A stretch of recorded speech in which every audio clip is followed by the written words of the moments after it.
You'll float too. You'll float too. Wait a second. Is that From it? Yeah. Okay. All right. You saw it, and I think it's going to be a smash at the box office this weekend. There's been a lot of buzz. Tell us what you thought. Yeah, it's going to make at least 60, maybe 75, $80 million this weekend. Here was my big takeaway from it. It's creepy. It's not scary. One of the big problems is that there's a lot of setup before a lot of the intended scares, and many of them involve Pennywise the Clown, who I actually think is in it too much. So because of that, you're rarely scared, you're rarely surprised, so it loses your impact of it, especially towards the third act. And the story's kind of all over the place. It's about these kids. They're investigating the disappearance of other kids, and they're dealing with this clown. They got to face their fears. How much of it is real? How much of it isn't? I had a very tough time kind of debating that as I was going through this. A few moments are strong. I actually think the very last scene in this movie might be the best, and it's not a scary scene at all. So I was really hoping this would be much stronger.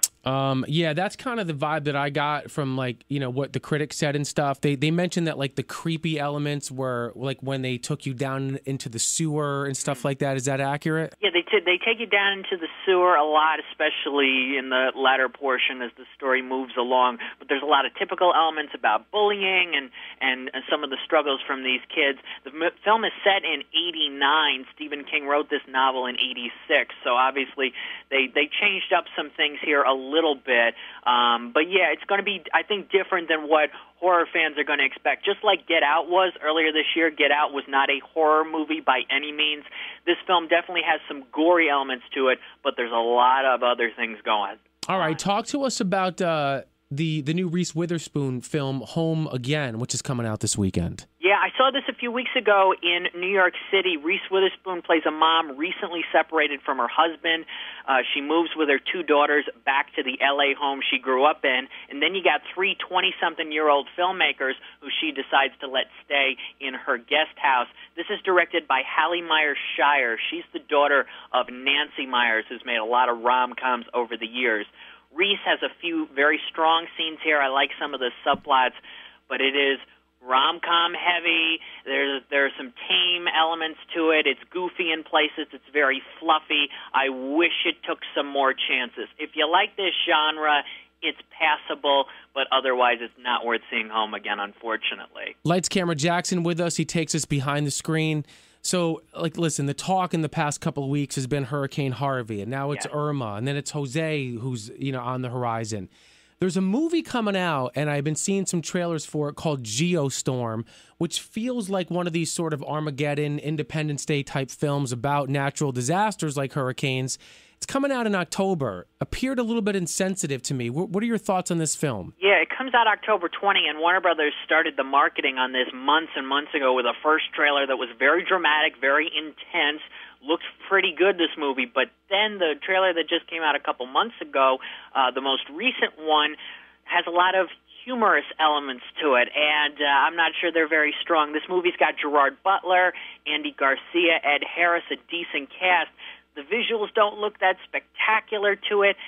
So it'll be interesting to see how the marketing goes. Personally, I think, you know, talking about comedy and putting humor with a weather-related disaster movie, you know, these disasters are nothing to joke about. So I could totally see the marketing shift, but I know we were talking about this a little before on the air. You would rather see them go in one of these directions, well, Brian? I mean, here's the thing. Like, it's very insensitive, right? You've got, you know, people whose lives have been completely flipped upside down, like literally, not only their lives, but their belongings. You've got another one coming. Now, you're looking at Irma, and you saw what Andrew did to Miami in 1992.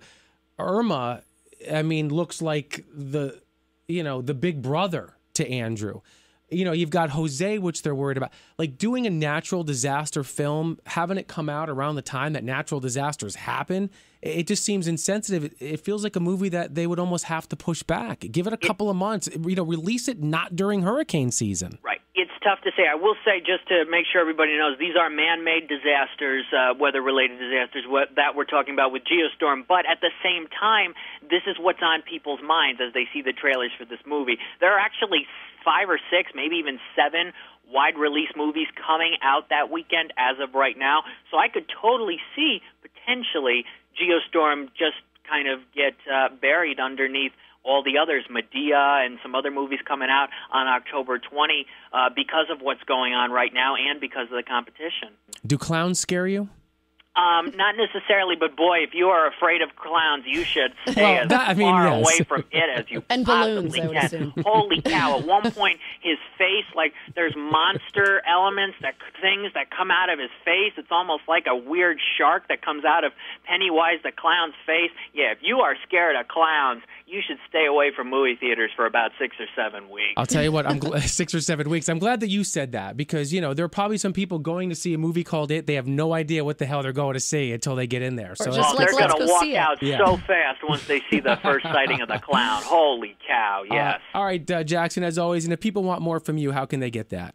Lights-camera-jackson.com and Twitter at LCJ Reviews. Early next week, I'm going to put up my new podcast with Matthew Margison, the composer of another highly anticipated movie for this month, Kingsman: The Golden Circle.